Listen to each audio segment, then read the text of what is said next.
Welcome back to part 6 in my closet expansion series. In this video, I'm going to drywall the closet. First, I need to cut a piece of sheetrock to fit the new closet wall. I measure the cut, then use an Irwin 6-foot level to mark the line. I score the line 3 or 4 times with a utility knife. After scoring the sheetrock, I put the straight edge under the cut, then gently bend it. Finally, I cut the backside of the sheetrock to finish the cut. If you have electrical outlets on your wall, make those cuts in the sheetrock first. I like my Rockwell oscillating tool for this job. I use the wood blade to cut sheetrock. Make sure these cuts aren't too big. You can always trim them to fit. I cut the sheetrock a little smaller than the height of the wall. This is to leave some space between the floor and the sheetrock. I use shims to push the sheetrock flush to the ceiling. Then I screw in the sheetrock. Obviously, you need to mark the location of the studs on the sheetrock prior to screwing it to the wall. You can see that I'm making some small final cuts to the electrical outlet cutouts, trying to get a perfect fit. I didn't show the steps of installing the sheetrock on the other wall to keep the video a reasonable length. I used the same method of cleanly cutting the sheetrock and screw it in place. I did install a piece of corner bead on the outside corner of the wall to make a nice strong edge.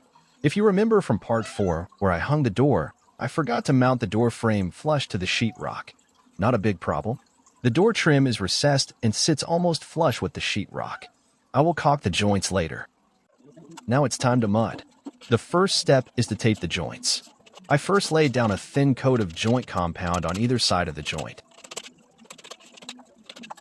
I use a product called Fibafuse to tape the joints. It is a thin and very strong fiberglass tape. You simply cut a strip to fit the joint, then press it into the wet joint compound. Finally, you mud over it until you can't see the tape. I skim coated the entire wall and sanded it, but forgot to record it. It's boring to watch. I hate skim coating, but you typically don't want to texture and paint directly on the sheetrock. Unless you use a special sealing primer, the sheetrock paper may bubble up when you paint. Now it's time to texture the wall. I have a challenging texture to match. The existing wall was probably painted with a textured paint. It has a very fine texture, like a tiny orange peel texture. I'm mixing joint compound to a very watery consistency. I'm rolling this watery mixture onto the wall with a normal paint roller. It goes on amazingly fast. Anytime I see a blob, I aggressively roll it out. So how does this texture look? Here's the existing texture that I'm trying to match with my finger to scale. As you can see, the texture is very fine. Here's the new texture. It's not a perfect match, but it has a similar consistency and fine grain as the existing texture.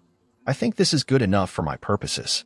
I simply don't want a distracting contrast between a smooth sanded wall and the existing wall texture. In the next segment, I will put the finishing touches on this closet project.